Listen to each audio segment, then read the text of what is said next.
course, I'm going to be starting this third video with another disclaimer. Very much the same stuff I've said in the first two. There are going to be issues of spiritual abuse, some sexual abuse, as well as some other issues of a sexual nature. So obviously, if you are under 18, kiddos, it's time to go. I have to excuse my voice. It's a little hoarse. I am dealing with the worst allergy season that I've ever dealt with before, and I just keep putting it off, thinking my voice will get better, and it's just brutal. There's literally a thick layer of pollen all over my yard, all over my house. I'm gonna have to deal with it. So without further ado, let's get in to the iceberg. Actually, I guess we're not getting into the iceberg. Let's go down the iceberg. How about that? Let's just do this thing.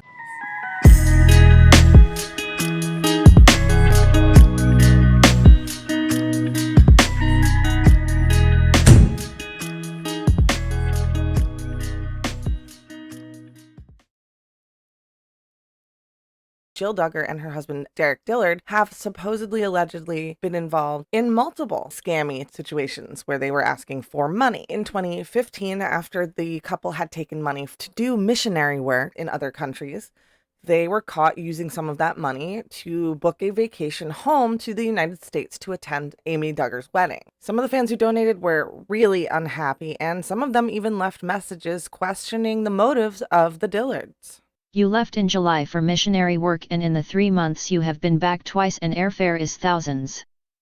Now you are staying for a month to enjoy family and friends?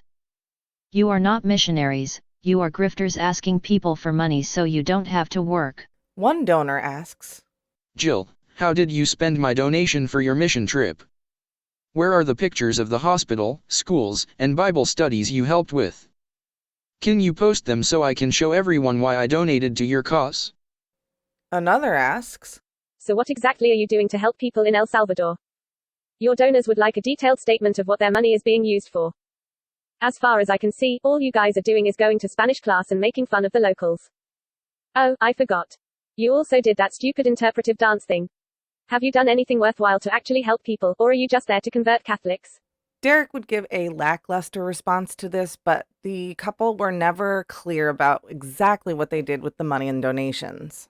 Not a great look. It's pretty clear that they are very, very comfortable asking fans to send them money, asking for handouts. It's rumored they have also taken money to advertise certain family conferences that Michelle and Jim Bob would be speaking at. I can see how that would be a smart idea because their audiences are obviously going to have a lot of overlap, and there might be people who don't know about the conference. I don't really see that one as a huge problem. However, one fan did write about this family conference that, quote, it costs thousands of dollars for these courses. So one could say that those courses themselves are a bit scammy. But I'm not done yet!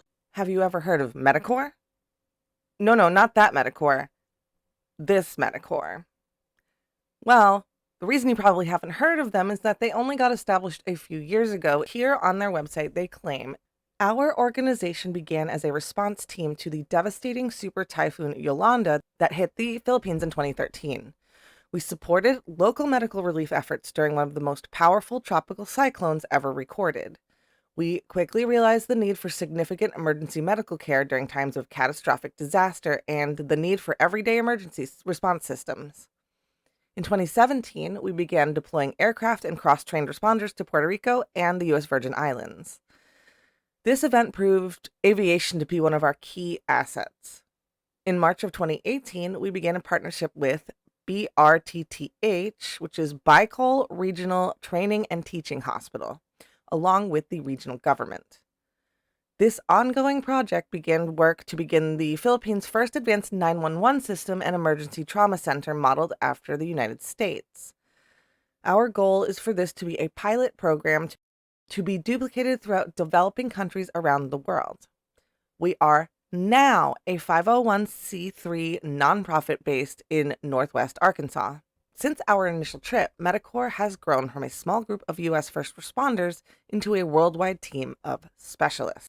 All that seems great. All that seems on the up and up, except for this tiny little portion here that says we are now a 501c3 nonprofit. Does that mean initially when people were making donations, it was not? Who works for this company? Obviously, they have some medical doctors that are involved in the group. The director of operations is Nathan Bates. And if you are familiar with the Fundy Snark community, I'm sure you are aware of who the Bates family is.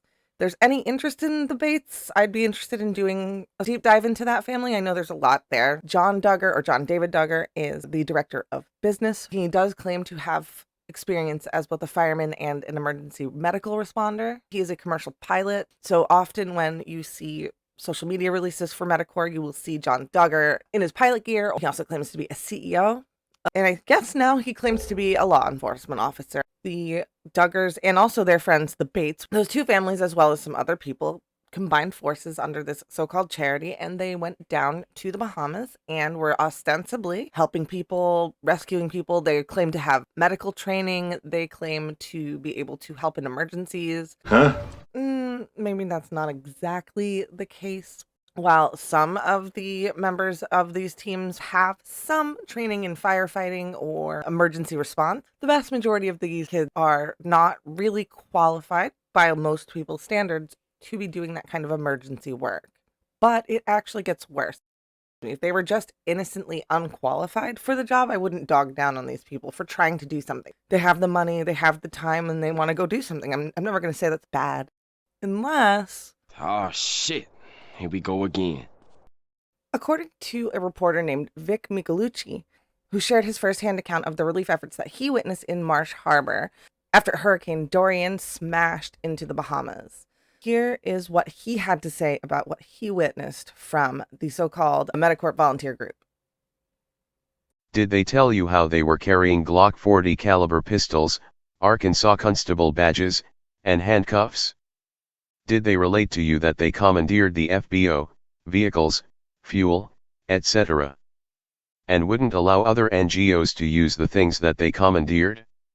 Did they tell you that they were giving the DEA and US Navy helicopters missions? Did they tell you that they were filling up the military aircraft with the commandeered fuel, which is Jet A and not JP5? Did they tell you how they got the AC working in that building and refused to allow a 70-plus-year-old lady who was sitting in the sun waiting to be evacuated come into the coolness? Did they tell you how their cohorts, Samaritan's Purse, had a skinny Oriental volunteer who got physical with the young Bahamian who was working with me to get donated supplies delivered quickly when he wanted to come inside to use the bathroom? Did they tell you how Nathan Bates lied to me several times regarding non-existent agreements to give them all of the cargo that entered the FBO there so they could deliver it as they saw fit?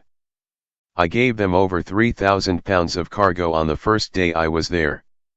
They put it on helicopters and took it to who knows where. I asked if I could ride along on one trip to shoot photos and video to show where the cargo we imported was going. They flatly refused, yet they seem to have hoodwinked you and given you a ride on the helicopter. Did they tell you that the fuel for which they are asking $20,000 to cover was commandeered? They didn't pay for it. They took it. Of course, these are supposedly, allegedly allegations. We don't know if they are accurate or not. Vic was at the time responding to a cameraman who had been given a helicopter ride by Medicore during their time in the Bahamas, and I guess had been somewhat hoodwinked into believing that this was a very legitimate organization that was really helping. While other volunteers to the disaster were sleeping outside in tents, on hammocks that were put up against a broken fence, not in the air conditioning, they were not there to have a vacation. They were there to work. Vic also goes on to explain that the crew of Medicore had food like Chick-fil-A and Krispy Kreme sent to them, which was one of the supplies they had brought in. Now, I understand that the Duggar children are extremely sheltered. This is probably more work for them than they've ever done before. I wouldn't even fault them for the Chick-fil-A so much if they weren't so public about it. It said that the pilot was already heading back to the United States before he went, so it wasn't like they took an entire trip to go get the Chick-fil-A. If they had done this quietly and privately and just enjoyed their Chick-fil-A behind the scenes with nobody knowing, I guess I wouldn't have as much of an issue with it, but you are claiming to be there to help these folks, but you are sitting there eating American fast food, sitting on a couch looking comfortable, probably in AC, while there are people with destroyed homes and dead family members who are right outside the wall. That seems almost pathologically insensitive. But it also seems to me like it's a very sheltered sort of thing to do. Makes them seem a bit naive, a bit sheltered, and almost like they don't always understand how they might be perceived. A good example of this, after Josh Duggar was convicted, his younger brother walked out of the courtroom smiling, thumbs up, just like happy as could be. I truly don't think this was someone who was like, yay, my brother is a horrible person, and I think that's great. I think what was happening there is this is someone who doesn't have the coping mechanisms and the emotional tools that most of us develop through normal childhood. To tell him, hey, this is the time to be stoic. This is the time to be quiet. Don't draw any attention to yourself. For a naive kid, it really is as simple as I see a camera. I'm used to smiling at cameras. I'm doing what I'm trained to do. When we're talking about the Duggar children, in a lot of cases, you have to put that into context, whether they're being led into this or they simply don't really know what they're doing. A lot of the Duggar kids seem to come off almost like they're cosplaying at being adults, or they're cosplaying at whatever it is they're trying to do. It's almost like when I was 5 years old and I saw a firefighter on TV and I thought, I want to be a firefighter, and I got a hat and I got the little jacket and I would run around pretending to be a firefighter.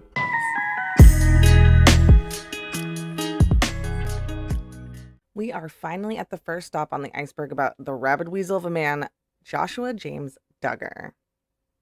Josh, born in 1988, was the first child born to his parents, years before they decided to let God control their family planning. He's younger than I am. Yikes.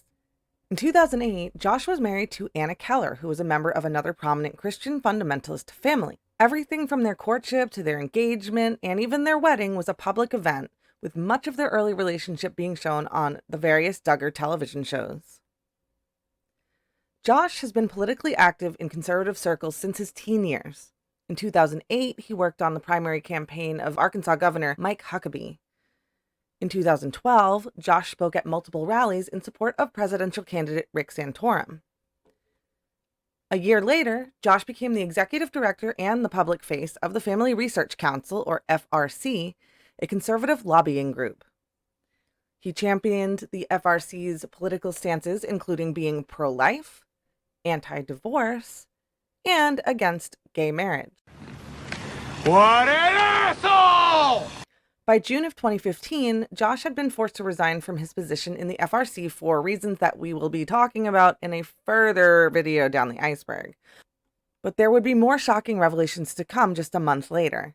On July 19th, a hacker group calling themselves the Impact Team announced that they had breached the security of a company called Ashley Madison and had gained access to the names of thousands of paying customers. For the uninitiated, Ashley Madison is an online dating company from Canada owned by parent company Avid Life Media, who've rebranded to Ruby Corp in 2016. Unlike other dating services, Ashley Madison focuses much of their advertisements on married people who are looking to have an affair. The company offers what they call the Affair Guarantee membership package, which promises that paying customers will have an affair within 3 months, or they will get a refund.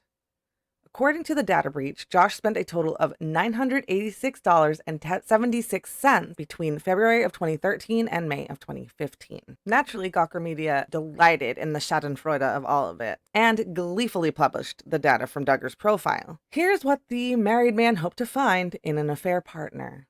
Conventional sex, experimenting with sex toys, one-night stands, open to experimentation, gentleness, good with your hands, sensual massage, extended foreplay/teasing, bubble bath for two, likes to give oral sex, likes to receive oral sex, someone I can teach, someone who can teach me, kissing, cuddling and hugging, sharing fantasies, sex talk. Gross. His profile also offered insight into the sort of woman he was looking for. A professional/well-groomed, stylish/classy, casual jeans/t-shirt type, muscular/fit body, petite figure, tall height, long hair, short hair, girl next door, naughty girl, sense of humor, imagination, creative and adventurous, relaxed and easygoing, aggressive/take charge nature, confidence, discretion/secrecy, a good listener, good personal hygiene, average sex drive, high sex drive, dislikes routine, has a secret love nest, disease-free, drug-free, and natural breasts. Is it just me, or are a lot of these traits contradictory? Seems like he kind of just wanted anyone who would have him. You know, as long as she isn't fat. Married? Fine. Fat? Never. Jesus must be so proud. Ashley Madison was notorious not only for the focus on extramarital affairs, but for their permissive attitude towards fake accounts, many being covers for escort services. And yes, Josh likely took advantage of those services as well, and we will be getting into that a little further down the iceberg. In the wake of the data breach, Josh released a public statement on the Duggar family website, a statement he edited repeatedly before he was satisfied. This is the final version of his so-called apology. I have been the biggest hypocrite ever. While espousing faith and family values, I have secretly over the last several years been viewing pornography on the internet, and this became a secret addiction and I became unfaithful to my wife. I am so ashamed of the double life that I have been living and am grieved for the hurt, pain, and disgrace my sin has caused my wife and family, and most of all Jesus and all those who profess faith in him. I brought hurt and a reproach to my family, close friends, and the fans of our show with my actions that happened when I was 14 to 15 years old, and now I have rebroken their trust. The last few years, while publicly stating I was fighting against immorality in our country while hiding my own personal failings. As I am learning the hard way, we have the freedom to choose our actions, but we do not get to choose our consequences. I deeply regret all the hurt I have caused so many by being such a bad example. I humbly ask for your forgiveness. Please pray for my precious wife Anna and our family during this time. Whatever you say, buddy. 5 days after this statement, on August 25th, Josh checked himself into a long-term rehab facility, later confirmed to be Reformers Unanimous, which specializes in addictions to sex and pornography. Duggar's poor, long-suffering wife Anna did a brief interview in the aftermath of the devastating revelations. I knew that my only hope was to cling to my faith, because I knew that if I went with what I was feeling, then I would turn a mess into a disaster. I was praying to God to help me know how to respond to this. I didn't know what to do. But I hoped that God would give the help and the wisdom that we needed to take the next step. It has been said that in private, Anna blamed herself for Josh's affairs, at least in part. She stood by Josh and happily welcomed him home when his stint in rehab was finished. The couple has gone on to have a total of 7 children. We will be talking about their unhealthy relationship dynamics as we go further down the iceberg and get closer to the deepest pit of hell.